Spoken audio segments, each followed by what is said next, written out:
ഭക്തിനിർഭരമായ ഈ രാമായണ മാസക്കാലത്ത് ദർശനത്തിന് നാലമ്പലം എന്ന പോലെ രാമായണശീലുകൾ മൊഴിയുന്ന അനുബന്ധ ക്ഷേത്രങ്ങൾ കേരളത്തിൽ ധാരാളമുണ്ട്. എന്നാൽ സീതാ ലവകുശ കഥാസാരം ഉൾക്കൊള്ളുന്ന ക്ഷേത്രങ്ങൾ ഇന്ത്യയിൽ തന്നെ അപൂർവമെന്ന് പറയാം. അതിൽ പ്രധാനമാണ് വയനാട് പുൽപ്പള്ളിയിലെ സീതാദേവി ലവകുശ ക്ഷേത്രം.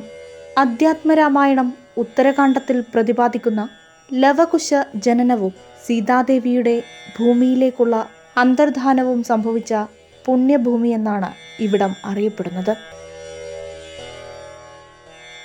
പുറം ലോകത്തിന് അത്രയൊന്നും പരിചിതമല്ലാത്ത മറ്റൊരു സീതാദേവി ലവകുശ ക്ഷേത്രം കൂടിയുണ്ട് കേരളത്തിൽ. കണ്ണൂർ ജില്ലയിലെ കണ്ണപുരം ഗ്രാമപഞ്ചായത്തിൽ ചുണ്ട എന്ന പ്രദേശത്താണ് ഈ സീതാദേവി ലവകുശ ക്ഷേത്രം സ്ഥിതി ചെയ്യുന്നത്. ശ്രീ കുറുവക്കാവ് ഭഗവതി ക്ഷേത്രം എന്നാണ് ഈ ക്ഷേത്രം അറിയപ്പെടുന്നത്. സീതാദേവി ഇവിടുത്തുകാർക്ക് കുറുവക്കാവിലമ്മയാണ്. 1500 വർഷത്തോളം പഴക്കമുള്ള ഈ പുണ്യപുരാതന ക്ഷേത്രത്തിൽ സീതാദേവിക്ക് പുറമെ മക്കളായ ലവകുശന്മാരുടെ പ്രതിഷ്ഠയുമുണ്ട്. കേരളത്തിലെ ആദിമ മൂഷിക രാജവംശത്തിലെ മഹാരാജാവായിരുന്ന ഉദയവർമ്മൻ തമ്പുരാന്റെ കാലത്താണ് ഈ ക്ഷേത്രം പുതുക്കി പണിതത് എന്ന് കരുതപ്പെടുന്നു.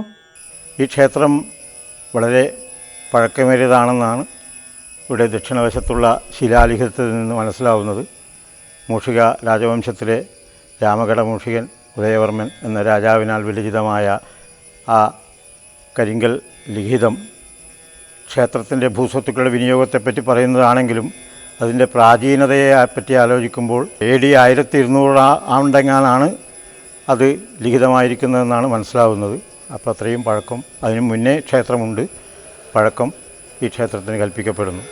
ഈ ക്ഷേത്രത്തെ സംബന്ധിക്കുന്ന വിവരങ്ങളടങ്ങുന്ന പ്രാചീന വട്ടെഴുത്ത് ലിഖിതരേഖ കണ്ടെത്തിയിട്ടുണ്ട്. ചരിത്രകാരന്മാർ കുറുവശാസനം എന്ന് വിവക്ഷിക്കുന്ന ഈ രേഖയിൽ നാടുവാഴിയായിരുന്ന ഉദയവർമ്മ കോലത്ത് രാജയുമായും ക്ഷേത്ര നടത്തിപ്പുകാരായ സമുദായികളുമായുമുള്ള ക്ഷേത്രബന്ധം വെളിവാക്കുന്നുണ്ടെന്നാണ് പറയുന്നത്. വയനാട് പുൽപ്പള്ളിയിലെ സീതാ ലവകുശ ക്ഷേത്രത്തിൽ വെൺമുരിക്കൻ, കരിമുരിക്കൻ എന്നീ പേരുകളിൽ ലവകുശന്മാരെ തെയ്യം കെട്ടി ആരാധിക്കുന്ന രീതിയുണ്ട്. കുറുവക്കാവിലും വർഷം തോറും ഇത്തരത്തിൽ തെയ്യം കെട്ടിയാടിക്കൽ അഥവാ കളിയാട്ടം നടത്തപ്പെടുന്നുണ്ട്. വയനാട്ടിലെ സീതാദേവി ക്ഷേത്രം അഥവാ ചേടാറ്റിൻകാവാണ് കുറുവക്കാവിന്റെ ആരൂഢസ്ഥാനമായി കണക്കാക്കുന്നത്.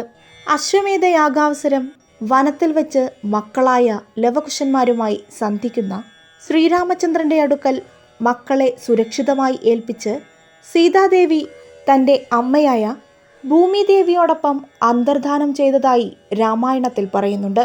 സീതയുടെ മടക്കം താങ്ങാൻ വയ്യാതെ രാമൻ തടയാനെന്ന വണ്ണം മുടിയിൽ പിടിച്ചപ്പോൾ മുടി പറഞ്ഞ് കയ്യിൽ വന്നുവത്രേ. ഇങ്ങനെ സീതാദേവിയുടെ ജഡ അറ്റ സ്ഥലം എന്ന അർത്ഥത്തിൽ പിന്നീട് ചേടാറ്റിൻകര എന്ന് വിളിച്ചു പോന്നു എന്നാണ് ചേടാറ്റിൻകാവുമായി ബന്ധപ്പെട്ട ഐതിഹ്യം.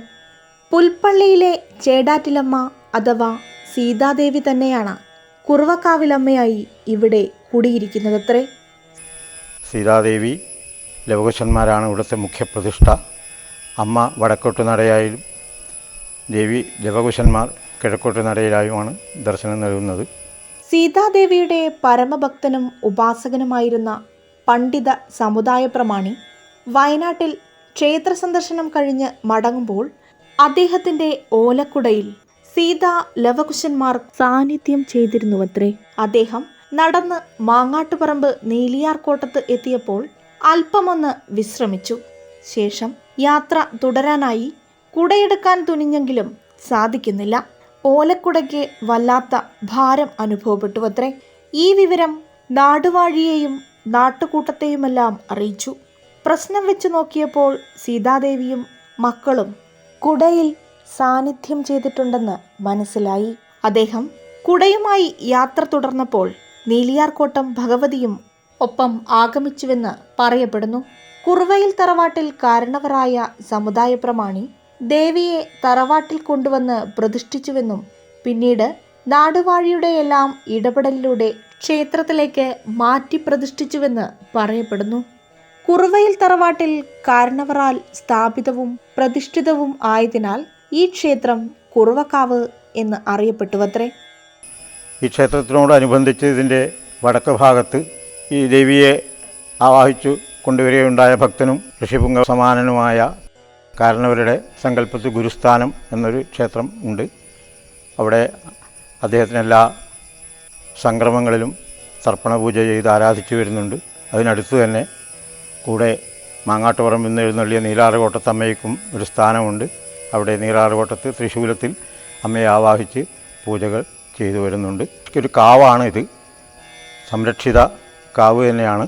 വളരെയധികം നിബിഡമായിരുന്നു പണ്ട്. ഇപ്പോൾ കുറേയെല്ലാം നഷ്ടപ്പെട്ടു പോയിട്ടുണ്ടെങ്കിലും കാവായിട്ട് തന്നെ സംരക്ഷിച്ചു വരുന്നു. അന്ന് തറവാട് സ്ഥിതി ചെയ്തിരുന്ന സ്ഥാനത്ത് ഇന്ന് ഗുരുസ്ഥാനമാണുള്ളത്. ക്ഷേത്രത്തോട് ചേർന്ന് അപൂർവ സസ്യലതാദികളെ വഹിക്കുന്ന വനം കാണാനാകും. ഇത് വിശുദ്ധ വനം എന്ന് അറിയപ്പെടുന്നു. മാവ്, പ്ലാവ് തുടങ്ങിയ ഫലമൂലാദികൾ പടർന്ന് പന്തലിച്ച് രാമായണത്തിലെ പഞ്ചവടി പോലെ കുറുവക്കാവും പരിസരവും നിത്യം രാമനാമത്താൽ ഭക്തി നിർഭരമാകുന്നു. ഈ കുറുവക്കാവ് ഭഗവതി ക്ഷേത്രം മലബാർ ദേവസ്വം ബോർഡിൻ്റെ കീഴിലുള്ളതാണ്. ക്ഷേത്രത്തിൻ്റെ ട്രസ്റ്റി ചിറക്കൽ തമ്പുരാനാണ്. ഈ ക്ഷേത്രത്തിൽ തന്ത്രം കൈകാര്യം ചെയ്യുന്നത് തളിപ്പറമ്പ് നടുവത്ത് പുടവർ വാസുദേവൻ നമ്പൂതിരിയാണ്. തിരുവക്കാടി, പായസം, ഗുരുതി, മൂലബിംബത്തിന് തന്നെ ഇവിടെ ഗുരു ചെയ്യുന്ന അപൂർവം ക്ഷേത്രങ്ങളാണ്. ഭഗവതിക്ക് അത് സീതാദേവിക്കാണ് ചെയ്യുന്നത്. രക്തപുഷ്പാഞ്ജലി, പുഷ്പാഞ്ജലി, ലളിതാ സഹസ്രനാമം, ഭഗവത് സേവ ഇവിടെ കർക്കിടക മാസം ചെയ്തു വരാറുണ്ട്. ഇവിടുത്തെ കളിയാട്ടം മഹോത്സവം ധനു 15, 16 തീയതികളിലാണ് നടന്നു വരാറുള്ളത്. 15-ാം തീയതി നെല്ലിയാറുകോട്ടം, മാങ്ങാട്ടുപറമ്പിലുള്ള നെല്ലിയാറുകോട്ടത്തിൽ നിന്ന് ദീപവും സ്ത്രീയും കൊണ്ടുവന്നതിന് ശേഷമാണ് കളിയാട്ടം ആരംഭിക്കുന്നത്. ആദ്യം ലവകുശന്മാരുടെ വെള്ളാട്ടവും അച്ഛൻ ദൈവത്തിൻ്റെ വെള്ളാട്ടവും പിന്നെ അതിൻ്റെ കോലങ്ങളും കെട്ടിയാടുന്നു. നാട്ടുമാവുകളുടെ പൈതൃക ഗ്രാമമായി ഈ പ്രദേശം അടുത്തിടെ പ്രഖ്യാപിക്കപ്പെട്ടിട്ടുണ്ട് എന്ന പ്രത്യേകതയുമുണ്ട്.